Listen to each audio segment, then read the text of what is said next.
All right. Okay, did we see this yesterday? No.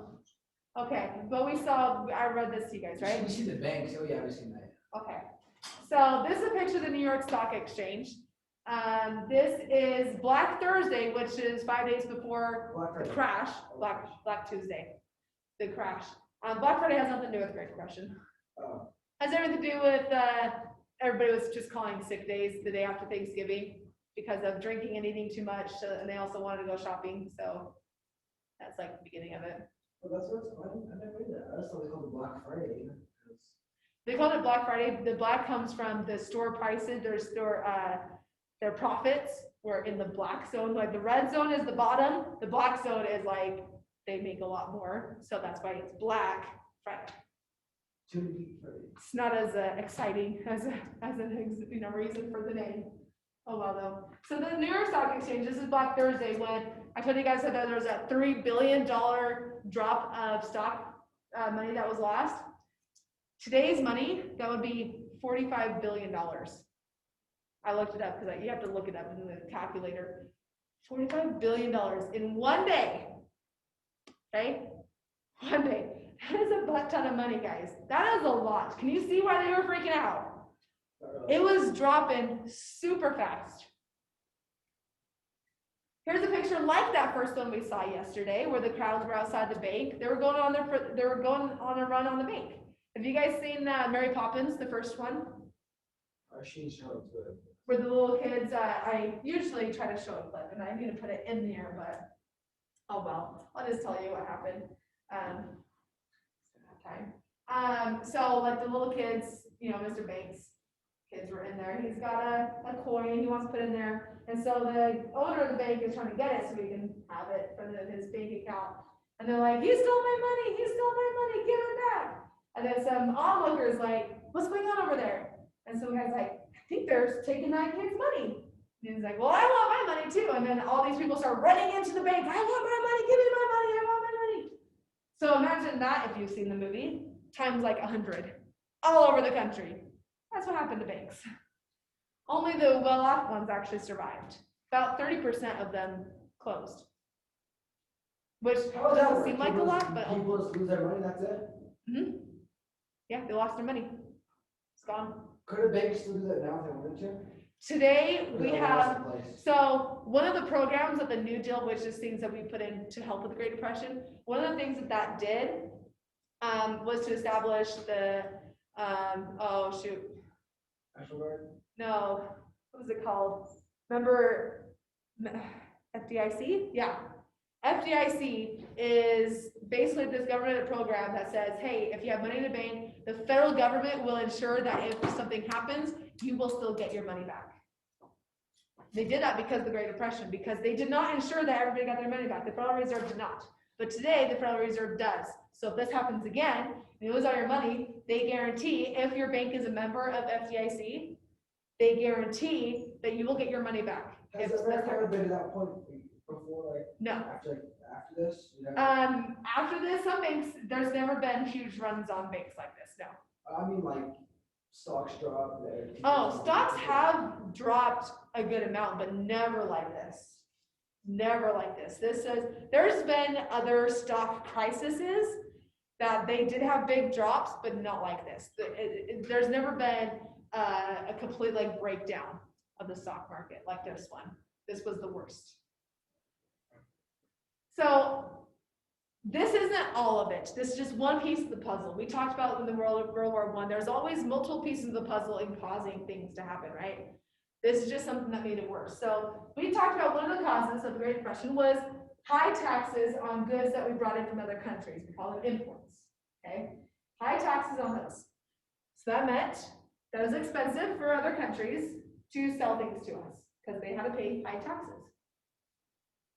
So, well, they're trying. How would that fix anything? Well, if that's the case, then it costs more to buy things from other countries. That means we buy more from our own country. We're more self-dependent. We're not dependent on other countries. The problem is both sides have good things, whether we buy from other countries or buy from our own country. There's goods to both. There's also bads to both. You have to find a comfortable balance. We've only seen that a few times in history. Usually it's going up and down.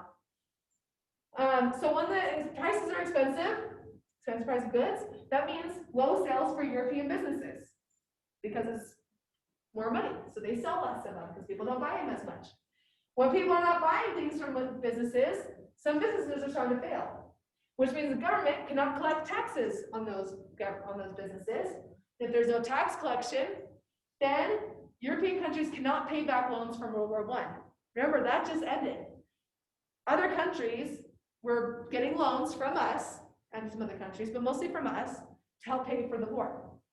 When they can't get the revenue to pay back the loans, that's a problem, isn't there? And that increases the depression worldwide.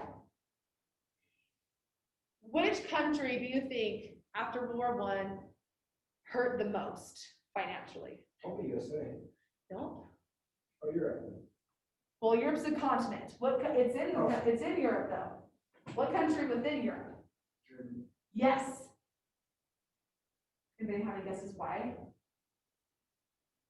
Vladimir Putin. What country? What do you mean Russia. The president right now. Oh, it's like with me. It's okay. It's okay. I thought- There is a famous person we're about to talk about. I Okay. thought Anne Frank was Helen Keller and Helen Keller was.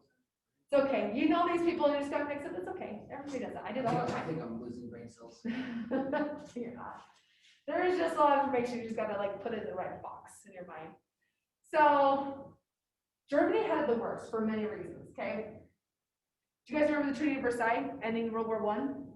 That was a treaty that said, Germany, you're at fault. You have to pay Europe, all these other countries in Europe, England, France especially, you have to pay them money because we blame you for the war. Right? You guys Was it remember their fault that? though? Huh? Was it their fault? Not technically. I mean, there's a huge part of the blame on them, but they didn't start it. Austria-Hungary started it. Yes? Who? Oh, no, Austria, remember, the Franz Ferdinand, the Austrian, he was murdered by a Serbian nationalist, so Austria-Hungary and Serbia, that whole thing, that's what officially started it. But Germany did a lot of things during the war that were like, yep, we're blaming you. So anyways, we blame Everybody them. did so much bad things that it wasn't their fault. Yeah, a lot of it was, and they were just trying to, on their, to be their advocate. They were doing the things that anybody would do in that position for their own country. So, don't blame them too much, but you can blame them a little bit because they were trying to, they were building up their government and supporting people who shouldn't be supported. And anyways, so they, during the Treaty of Versailles, they had to pay back money for reparations to England and France especially. Okay, so they were having to basically pay them. Don't forget that part of the war, a lot of the war, was fought on their land. So that means a lot of their businesses are being ruined by bombs and by fighting and attacks. So they have to rebuild those, and that costs money. Billion. And don't forget, the Great Depression is going on. Okay? The tiresome. And don't forget, nobody wants to trade with them because they still hate Germany. Germany's hurting real bad, aren't they? That's like thing after thing after thing. They had the worst experience of the Great Depression. Their economy was at the bottom of it had dropped to the lowest in the entire world. They were hurting bad from the Great Depression. When you are hurting bad, you get desperate. You want somebody to come and help you out of it. Who do you think that person was that helped Germany out of it? Adolf Hitler. Talked to you guys in the studies class about how there's always good and bad to everybody, right? In everything, every situation. Adolf he was actually a good person. He was brilliant. He did a lot of amazing things. He was a horrible person with his morals and his ethics because of all the things he did to Jews and people who were against him and gypsies. Like he did bad things, right? Smart man, I think. He was a very smart guy. He was so charismatic when he talked, when he spoke to people. He had them just like hanging on their every word. They were always on the edge of their seats, waiting to see what he was going to say next. They loved everything that he was saying.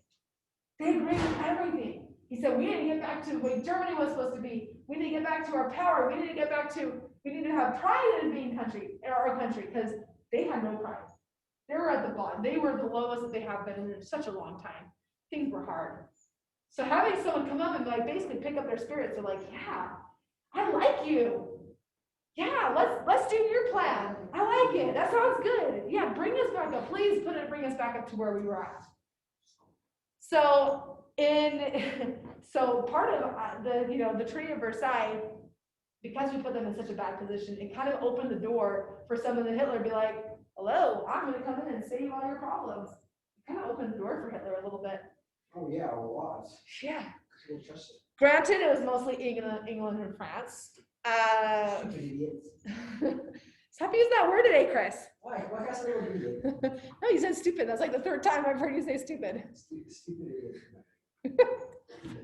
So yeah, that's a little bit. The Great Depression was a worldwide event. It was not just America, it was worldwide.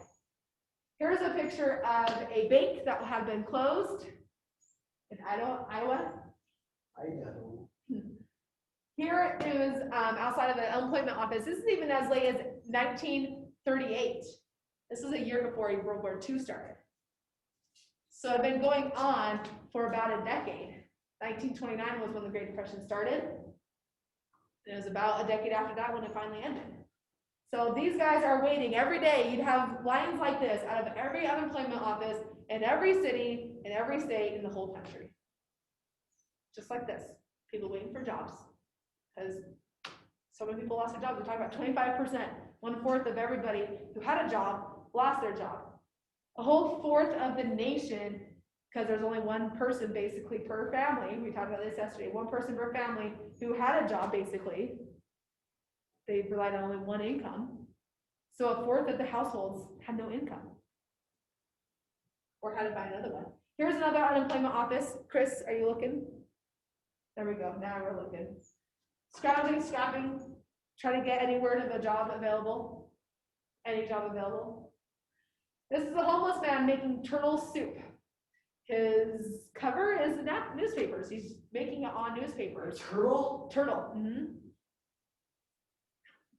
Yep, he's making turtle soup. What a chat I even. I was talking to Hiram. He said that I told him that we were going through the Great Depression right now. He told me that his ancestors, what they did to get by in the Great Depression was they hunted bunnies and they sold it to people for food. That's how they got by. We eat grabs all the time. Yeah? We get I've never eaten it, but turtle soup. I think that would be hard to get the meat out of there. Here's boys waiting for soup at a mission. The homeless, when you lost your home, because a lot of people did, sometimes you'd be like basically, what's the word? Homeless. No. Well, yeah, but starts with an S. When you just stay inside a home even though it's not yours. Squatter. There we go. Some people squatted, which is the word where you're living somewhere where you're not paying for it, but you stay there because, and it's actually hard to get squatters out of your house. Heard that like it can take up to a year. If someone came and squatted at your house, you legally cannot kick them out. That's still a thing? Mm-hmm. So say I wanted to go to King's house. I'm gonna sleep with them, they can kick me out. Well, they can. Shoot you. If you go into a residence that's already being lived in, and people are there, you can't like force yourself in or whatnot. But if nobody's there, if someone's on vacation, or someone just is at home currently not used, you can go in their house and you can start living there. And it sounds messed up, okay? It really So I can do that right now. Yes, you could. I'm not encouraging it. Let this be clear. I'm not encouraging it, but technically you could go squat at their house, and if they try to kick you out, you can say, no, I've been living here. You have to give me a formal request for me to leave. And there's like requests, they have paperwork that you have to give like a 6-month notice, and then like a 3-month notice, and then like a 1-month notice, for people, you can't just say I'm leave. gonna go to the nicest house I can ever find and just squat. And they're having people who have squatted up to a year, and legally, people cannot get them kicked out until they follow all those procedures that they have to get someone legally kicked out of a place that's not even theirs. Unless we could shoot them too, because trespassing, Well, trespassing in return, like. it depends on which state you're in. Some states, You kinda can. if someone trespasses onto your property and if you can prove that someone's life is in danger, yes, you have the right to shoot them. Well, my last time I got on squatting my damn bed. Look up cases where there's squatters, because there's, not right now, of course. Don't open that Chromebook. But it just total, side note. But yeah, so people have been, squatting. And once they get kicked out, they'll move somewhere else so they can come find it. Most people, though, they had to resort to here. This used to be a park. So you have nothing there. And now there's all these shacks just made out of whatever they can find. They pass by a construction zone, they grab whatever they could find, put it there. And they made their shacks out of anything they have, wood, cardboard even. Dogs. Even make it out of dogs. Just get on. They might use bones to help with, construction, but no, I don't think that happened a lot if it did. So they called these homes Hoovervilles, and that's because the president at the time was President Hoover. President Hoover was Republican, and I'm not saying anything good or bad about Republicans, but Republicans, their economic theory, or they're actually not really economic theory, is how much power, they're concerned with how much power government has. They do not want a powerful government controlling people's lives, okay? That is one of the biggest concepts of Republicans. They don't want big government. They don't like it, okay? So he was Republican, and he did not think that it was a government responsibility to stick his hand in businesses and tell them if they can succeed or if they can't succeed. He didn't think that that was government's job, okay? He didn't think it was. I know not a lot of people thought it was either at the time. There wasn't really a lot of programs where the government's like, hey, I'm gonna tell you how to do your job.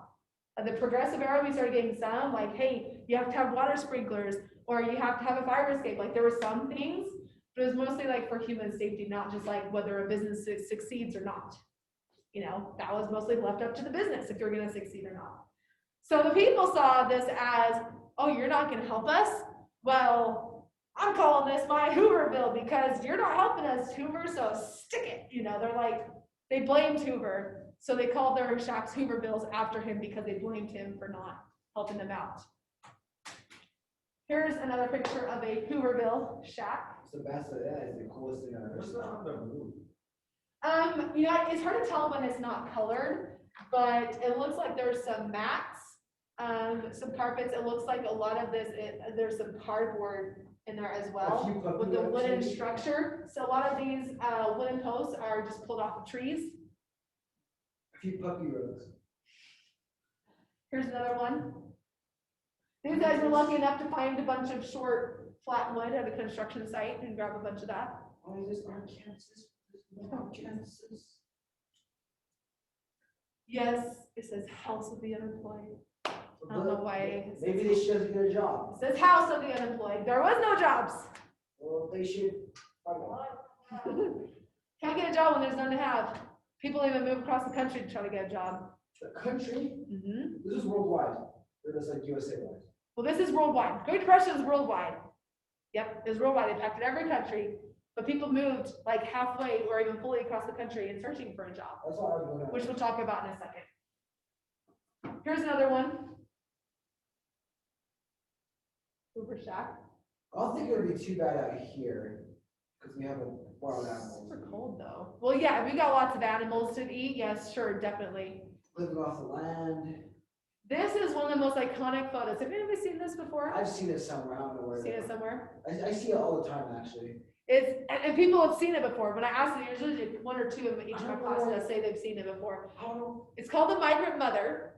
This is one of the most iconic photos because it shows very well in her expression what people were going through in the Great Depression and what they had to worry about. She's 32, but she doesn't look 32. She looks older than that. When you have a lot of stress, it ages you faster. It makes you appear older. There's a lot of stress that she's had to go through. So the photographers are one of the best things for history, okay? If you want to be a photographer, do it, because it is amazing for history. It's how we can look at something that happened and try to understand what was going on. We can visually see it, and that's one of the key aspects. That's why movies are so popular. You can visualize it through the pictures that you see in the movies. You should watch a movie. So the photographer, she said, I saw an approach to hungry and desperate mother as if drawn by a madman. I do not remember how I explained my presence or my camera to her, but I do remember she asked me no questions. I did not ask her name or her history. She told me her age, that she was 32. She said that they had been living off frozen vegetables from the surrounding fields and birds that the children killed. She had just sold the tires from her car to buy food. There she sat in that lean-to tent with her children huddled around her and seemed to know that my pictures might help her, and so she helped me. There was a sort of equality about it. From popular photography. So, and that's just where that one, but it was taken in 1936, 8, somewhere around there. I think it was like 7. Sure, why not? It really doesn't matter what year it was specifically. What matters that it happened. It's kind of mean, but that's kind of mean when photographers take pictures of people. Sorry. Well, but we're glad that he did, right? You know, What is- like we can see what they had to go through by looking at these pictures. This next picture hurts my mother heart.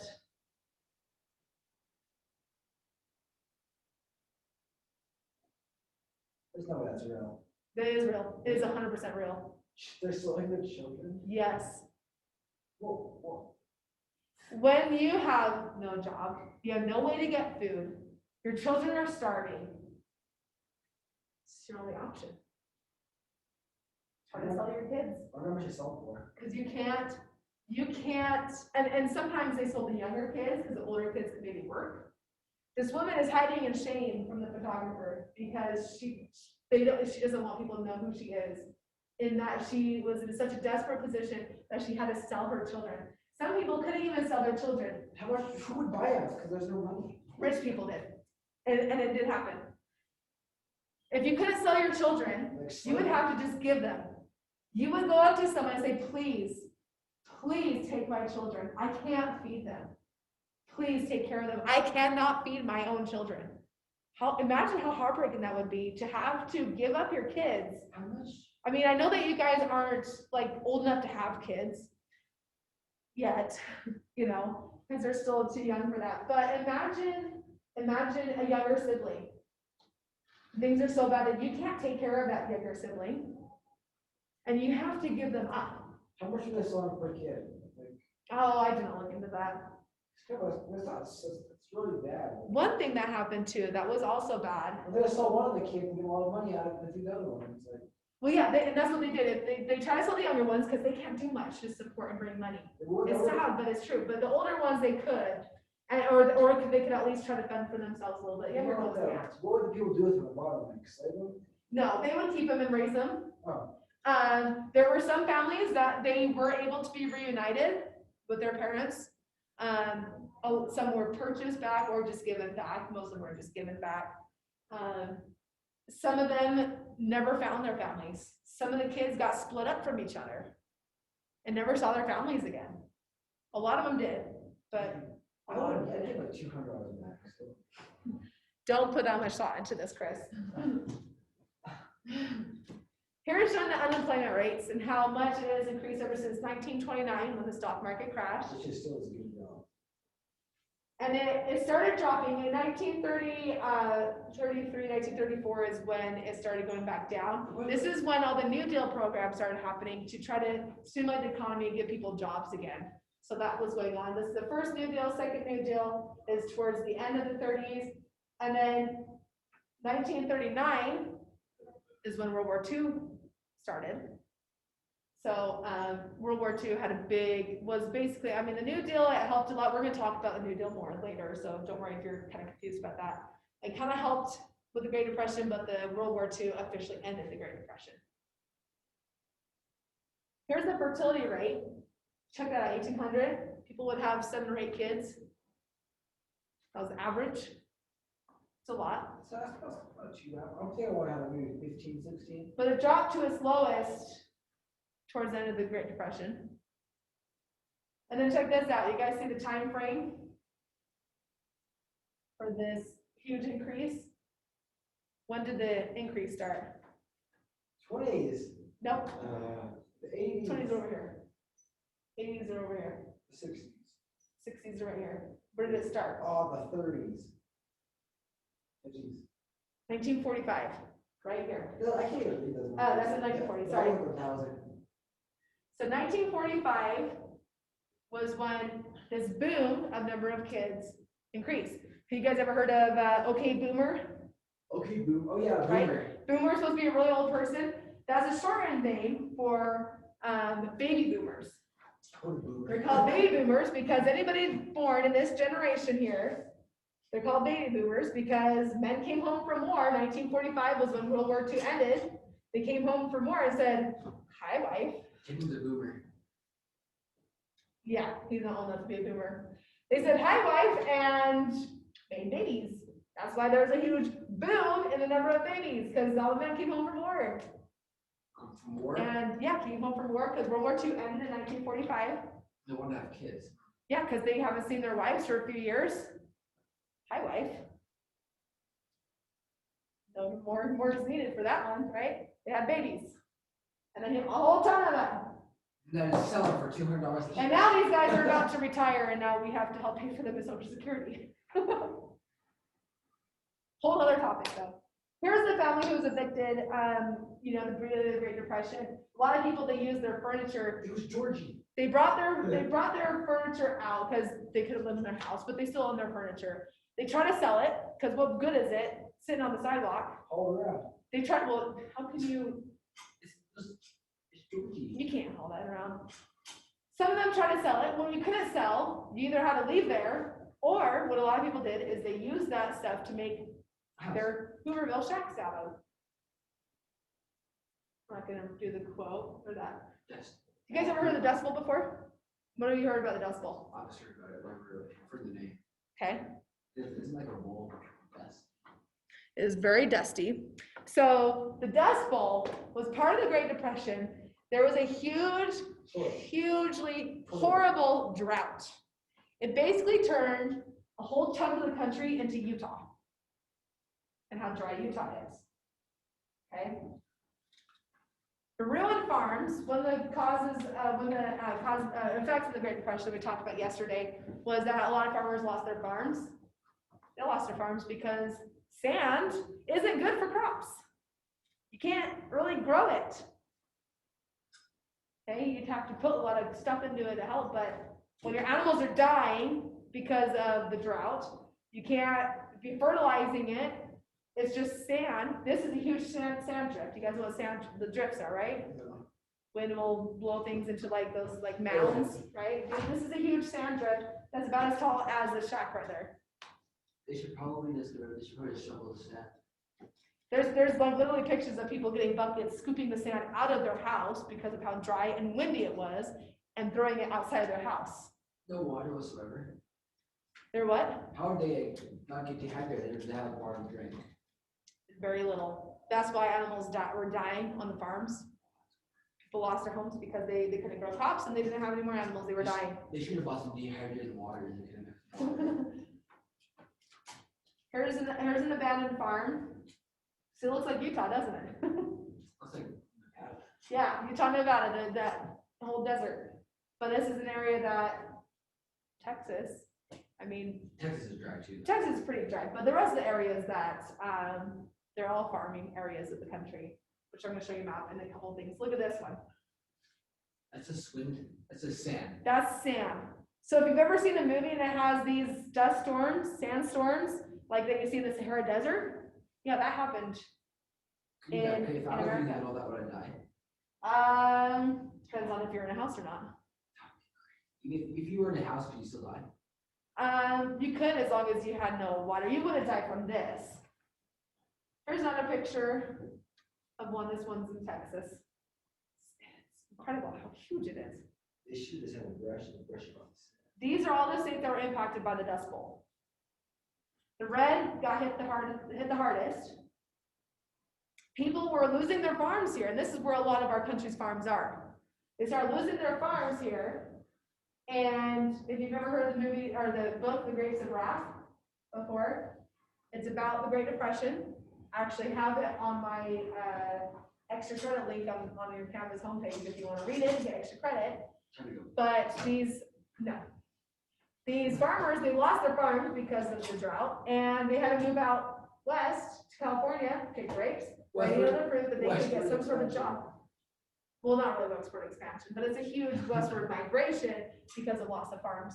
It was already expanded at the time. A bunch of boomers. So President Hoover is starting to take a little bit of action. He didn't get directly involved as a government, but he did ask charities and churches like YMCA to help donate, set up soup kitchens. Here's a bread line on Christmas Day, 1931. Wait for some bread?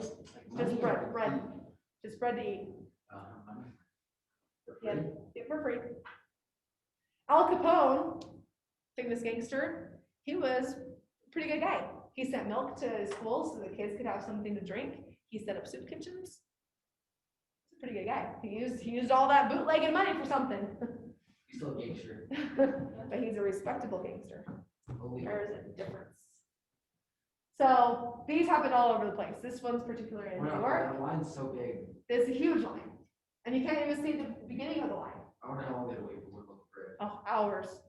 And people at the end didn't even get any. This is an iconic and, meaning it's very popular, and an ironic photo. Who can tell me why this is ironic?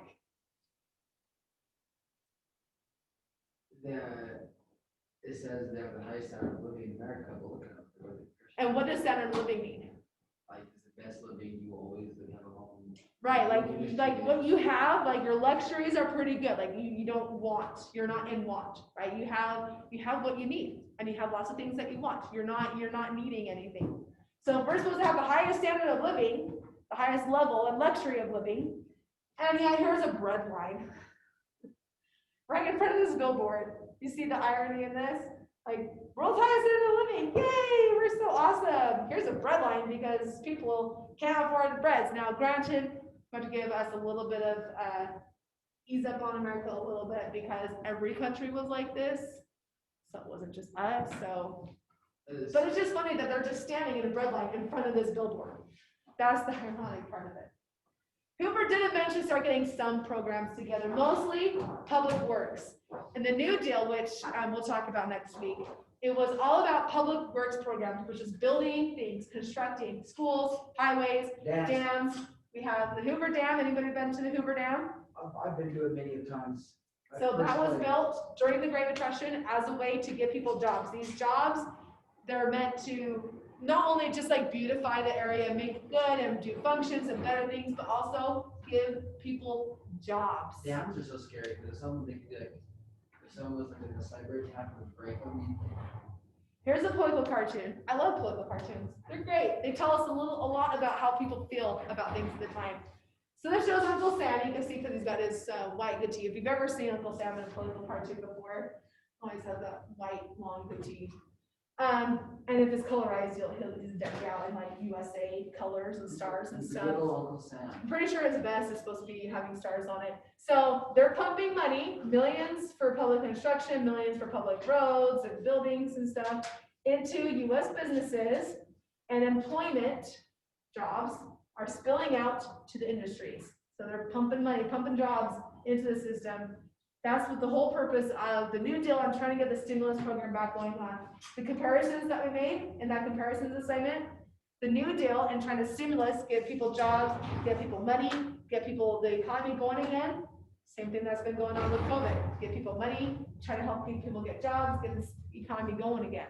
Like history's repeating itself. Yeah, there's a repeat of rhymes. But yes, there are so many things that is That's great. basically repeat.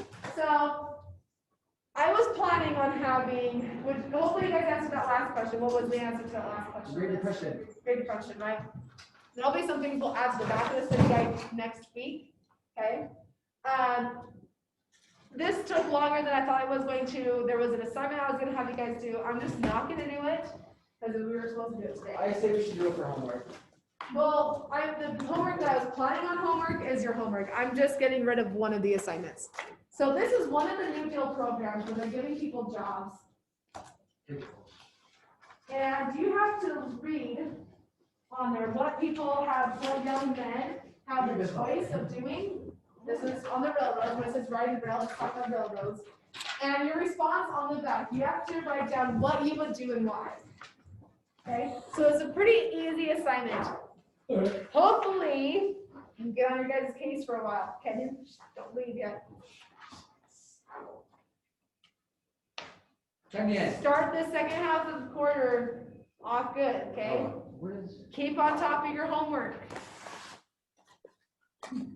Okay? This is easy. There should be no problems getting this done. You don't need internet. It takes you 10 minutes. Okay, there should be no reason why you guys aren't turning this in on Wednesday, right? Exactly. Exactly, okay? Make sure you guys get that done. Start off this second half of the quarter off on a good fart. You're a good spot. Good farts, guys. Okay, turn in your stuff, you're free to go.